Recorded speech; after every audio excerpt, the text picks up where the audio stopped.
ওম নমঃ শিবায়। রাধে রাধে। ওম নমঃ শিবায়। আজকে কীরকম একটা লাগছে, মনে হচ্ছে যেন তোমরা প্রচণ্ডভাবে না কীরকম বিধ্বস্ত হয়ে রয়েছো, খুব কষ্টতে রয়েছো। আজকে তোমাদেরই এনার্জির রিডিং করব। জেনারেল রিডিং, অবশ্যই general reading, common to all, সমস্ত জোডিয়াক সাইনের মানুষের জন্য। তবু স্পেসিফিকভাবে কিছু রাশি যেন উঠে আসছে। এক, মীন রাশি, মকর রাশি। যদিও গ্রহগত বিচারে মকর রাশি কিন্তু ভালোভাবে থাকার কথা, জানি না, কারেন্ট ফিলিংস এরকম পাচ্ছি। কুম্ভ রাশি পাচ্ছি, সিংহ পাচ্ছি। চেষ্টা তো করছো প্রচণ্ডভাবে সমস্ত কিছু টিকিয়ে রাখার, একটা প্রচণ্ড জেদে থাকার, কোথাও গিয়ে যেন ভারাক্রান্ত হয়ে থাকছো। তো আজকের এটা টোটালি কারেন্ট এনার্জির ওপর হবে, তোমাদের কারেন্ট এনার্জির ওপর। তোমরা কীরকম এনার্জিতে আছো সেরকমের ওপর রিডিংটা আজকে। জেন্ডার স্পেসিফিক নয়, কমন টু অল রিডিং। যতটা তোমাদের সঙ্গে ম্যাচ করবে ততটা নেবে গাইজ, বাকিটা অন্যদের জন্য প্লিজ ছেড়ে দিও।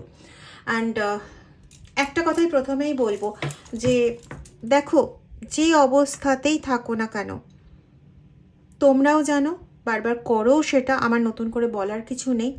তবু দিদি হিসেবে তোমাদের এতদিন ধরে তোমাদের অনেক অনেক ভালোবাসা, আশীর্বাদ, স্নেহ সবটাই পেয়েছি।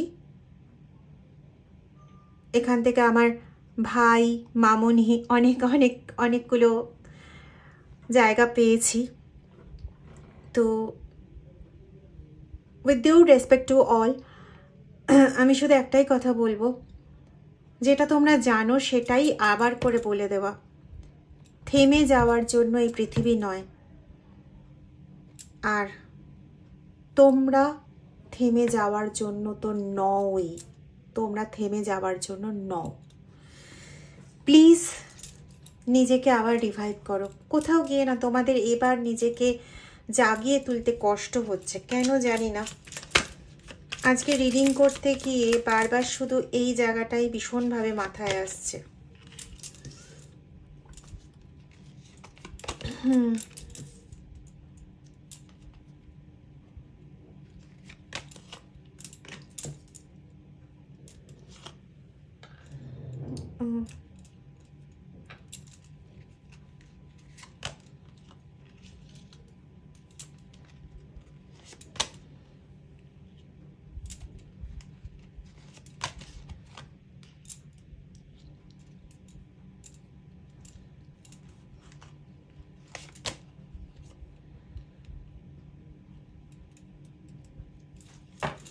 যেটা বললাম, দেখো কার্ডেও সেরকমই দেখাচ্ছে যে তোমরা কখনো কিন্তু ভেঙে পড়োনি।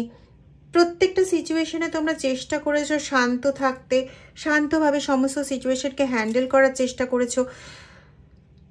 সমস্ত সিচুয়েশনে যাই পেয়ে থাকো না কেন সেটার জন্য যেমন তৈরি থেকেছো, তার সঙ্গে সঙ্গে ভীষণ পজিটিভ মাইন্ডে এগোনোর চেষ্টা করেছো, বিভিন্ন দিক হাতড়েছো কোনো একটা কিছু সলিউশনে আসার জন্য।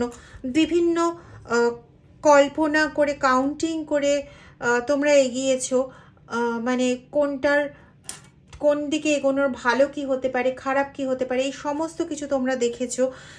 যতবারই তোমাদের ওপর আঘাত এসছে না কেন, তোমরা কিন্তু তাতে কুপোকাত হয়ে যাওনি। আবার নতুন করে নিজেকে পুনরুজ্জীবিত করার চেষ্টা করেছো।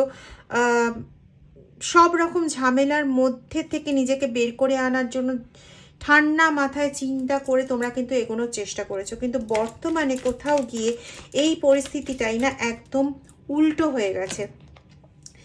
এই পরিস্থিতিটা এরকম হয়ে গেছে যে তোমরা একটা সময় যাই হতো না কেন তাতে মানে আরও বেশি কোনো বাধা পেলে, ধাক্কা পেলে সেখানে ওটাকে ঝেড়ে পুছে আরও দ্বিগুণ উৎসাহ নিয়ে, আরও দ্বিগুণ জিয়ট নিয়ে, দ্বিগুণ মানসিক স্টেবিলিটি নিয়ে, শক্তি নিয়ে তোমরা আবার আরেকটা কাজে ঝাঁপিয়ে পড়তে। সেইখানেই না মানসিক বোধের কোথাও একটা ভীষণ অভাব ঘটছে, ভীষণভাবে। এখন তোমরা আর কোনো কাজে সেভাবে এগোতে পারছো না, হঠাৎ করে ভীষণভাবে সাইলেন্ট হয়ে গেছে, এবং সেখানে তোমাদের কাছে যদি কোনো রকম ভালো কিছুর সিগন্যালও আসছে, তোমাদের মনে হয়তো ভালো কিছু সিগন্যাল আসছে, তো সেটাকেও না তোমরা নিতে পারছো না। তোমাদের কাছে মনে হচ্ছে আর কি করব, কত চেষ্টা করবো, এত তো চেষ্টা করলাম, কন্টিনিউ তো হতাশ হয়ে যাচ্ছি, আর কি বেরোতে পারবো, আর কি বেরোতে পারবো, এই ভাবনাটা তোমাদের মধ্যে রয়েছে। এবং এই আর কি বেরোতে পারবো ভাবনাটা বুঝিয়ে দেয় যে তুমি যতই হতাশ হয়ে যাও, তুমি যতই মনে করছো আর কিচ্ছু করার নেই, তবুও তোমার মধ্যে কিন্তু এখনো পর্যন্ত ঈশ্বর সেই পজিটিভনেসটাকে দিয়ে রেখেছেন, তোমার সেই সত্তা কিন্তু এখনো অটুট রয়েছে বন্ধু। দীর্ঘ ক্লান্ত, দীর্ঘ বাধা, এতে তুমি প্রচণ্ডভাবে ভেঙে পড়েছো, সবটাই ঠিক আছে, তুমি হাতে আর মানে নতুন কিছু পরিকল্পনা করতে পারছো না, হাতে নতুন কোনো কিছু, নতুন উদ্যমে কিছু করার বা এগিয়ে যাওয়ার কোনো স্পৃহাও মনে রাখতে পারছো না, সবটাই ঠিক আছে, কিন্তু তবুও না কোথাও গিয়ে না তোমার যুদ্ধ করার প্রয়োজনীয়তা রয়েছে, তোমাকে পজিটিভ হতেই হবে, তোমার ভেঙে পড়লে চলবে না, ঈশ্বর তোমার সাথে আছে, তুমি জীবন যুদ্ধে হেরে যাওয়ার পাত্রী নও, তোমাকে জিততেই হবে। আজকে তোমার যে ডাউন এনার্জি, এই ডাউন এনার্জিকে তোমাকে জাগাতেই হবে। মেডিটেট করো, মেডিটেট করো। মেডিটেট করা মানে আমি বারবার বলি, আমার কাছে কিন্তু মেডিটেশনের প্রসেসটা শুধুমাত্র ধ্যান করা, যোগ করা এটা নয়। আমার কাছে মেডিটেশনের প্রসেসের মধ্যে মনকে শান্ত করা যত রকম উপায় আছে সবগুলো পরে দরকার হয় গান শোনা। আমি বারবার গান শোনার কথা বলি, গান শোনো, ইনস্ট্রুমেন্ট বাজাও। তোমরা অনেকেই আছো যারা বাজাও, তোমরা অনেকেই আছো যারা হিলিংয়ের জগতে আছো, নিজেকে হিল করার সাথে সাথে পোকামাকড়কেও হিল করো, দেখবে অনেক সুখ অনুভূতি পাবে। গাছকে হিল করো, গাছ তোমাকে এক্সচেঞ্জে যে পজিটিভিটিটা দেবে, এটা একটা রেমিডিও হয়ে গেল। গাছ তোমাকে এক্সচেঞ্জে যে পজিটিভিটি দেবে, সেই পজিটিভিটি তুমি কিন্তু অন্য কোথাও পাবে না। তোমাদের অনেকেরই বারান্দায় হোক কি বাড়ির আশেপাশে হোক টবে গাছ আছে, সেই টবের গাছগুলোর সঙ্গে না সময় কাটাও, দেখবে তুমি অনেক ফ্রেশ হয়ে যাবে। টবের গাছের পাতার সঙ্গে সময় কাটাও, আমি ভীষণ সবুজ পাতা দেখছি। আর কর্পূরের ঘ্রাণ নাও, করো এটা, করে আমাকে 7 দিন পর জানাবে, এখানেই কমেন্টে জানাবে। তোমার কাছে যেদিন ভিডিওটা আসবে, যেহেতু ভিডিওটা টাইমলেস ভিডিও, তোমার কাছে যেদিন আসবে সেদিন থেকে 7 দিন পর্যন্ত এটা টানা করো। যদি 7 দিনের মধ্যে তোমার এই ডিপ্রেসড মনোভাবের, অ্যাংজাইটির, তোমার হতাশা বোধ, তোমার মাথা যন্ত্রণা, তোমার এগুলো ঘাড়ে ব্যথা, হাতে পায়ে ক্লান্ত ভাব, মানে এমনি শরীর চলবে কিন্তু হাত পাকে চালাতে পারছো না, এই বোধগুলোর যদি পরিবর্তন না ঘটে, আমাকে পার্সোনালি কিচ্ছু লিখতে হবে না, এখানে কমেন্ট সেকশনে এসে লিখে যেও যে 7 দিন তো করলাম কিছু হয়নি, লিখে যেও।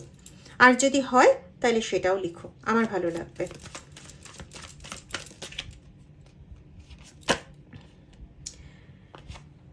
তোমরা অবশ্যই 444 দেখছো, অবশ্যই 444 তোমরা পাচ্ছ। একটা 4 পেলাম না, 444। আচ্ছা, ফাইট করো, ফাইট করো। অলক্ষ্যে থাকা সেই পুরুষ না তোমার জন্য ভালো কিছু গিফট নিয়ে বসে আছে, ফাইট করো। ফাইট করলে তোমরা অবশ্যই তোমাদের ফলাফলটা পাবে। ওই যে আগের দিন একটা ভিডিও দিয়েছিলাম না, ওই 3 মাস ধরে হয়তো ফালতু কাজ করে গেছে, এখন গিয়ে তো ভালো ফল পাবেই, এই ভালো ফল বলছি সরি, 12 মাস ধরে তার ফল পাবে, ভালো ভালো ফল পাবে, সুমিষ্ট ফল পাবে, তাদের কর্ম অনুযায়ী সুন্দর সুন্দর কাজ করেছে। গতকালকে ভিডিওটা দেখে নিও, তাহলে বুঝতে পারবে। আমি ওই ভিডিওটার কথা বলতে গেছিলাম, বলতে গিয়ে দেখলাম এখানে একটা কার্ড রয়েছে, কার্ডটা উল্টো কার্ড ছিল। যাই হোক, মানে এমন একটা সময় আসতে চলেছে না, আজকে তুমি এত ডিপ্রেসড আছো, তোমাকে লোকে দেখে বুঝতে পারে, এবং এখন কিন্তু তোমার সাথে সাথ দেওয়ার জন্য লোকে এগিয়েও আসে না, এটাও ঘটনা, বরং তোমাকে ফ্রিতে কিছু জ্ঞানও দিয়ে যায়। এটা কেন করলি, এটা করলে তো এরকমই হবে, বোকা, সরি, জানি না কাদের ক্ষেত্রে এরকম অভিজ্ঞতা হয়েছে, কিন্তু আমার এরকম এলো আর কি। কিছুদিন পরে না তোমার এমন টার্নওভার টাইম আসতে চলেছে, কিছুদিন পরে এই সমস্ত লোকেরাই না একটা কোশ্চেন বেবিতে পরিণত হয়ে যাবে। তারা ভাবতে শুরু করবে এই মেয়েটা বা এই ছেলেটার কি করে এত চেঞ্জ হলো, ওই তো কিছু করতে পারছিল না, কিছু করতে পারছিল না, কোনো সম্বন্ধ জুড়ছিল না, কোনো এই হচ্ছিল না, ওই হচ্ছিল না, এত দুঃখে ছিল, হঠাৎ করে তার এত ভালো কি করে হতে শুরু হলো, তারা নিজেরাও বুঝতে পারবে না। যাই হোক, প্লিজ এত ভেঙে পড়ো না, যা হয়েছে আর এত ধাক্কা তোমার সামনের জীবনগুলোর জন্য নেই, সামনের দিনগুলোর জন্য নেই। তুমি ঘুরে দাঁড়াবেই, আমি বলছি। মহাদেব তোমাকে সেই জায়গায় নিয়ে যাবেনি। আর কটু কথা কেউ বলার এতটুকু সুযোগ পাবে না।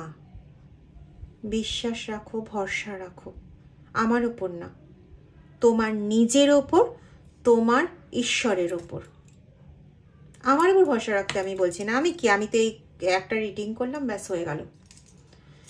কিন্তু তোমার নিজের ওপর তুমি ভরসা রাখো।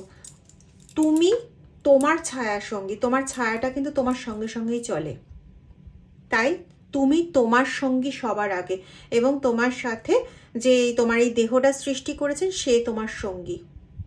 তাকে তুমি দেখতে পাও চাই না দেখতে পাও। অনেকেই আছে যারা থ্রু মেডিটেশন তার সঙ্গে কথা বলতে পারো, দেখতে পারো, তাকে চিন্তা করতে পারো, তাকে বুঝতে পারো, মেহসুস করতে পারো যে তোমার পাশে রয়েছে।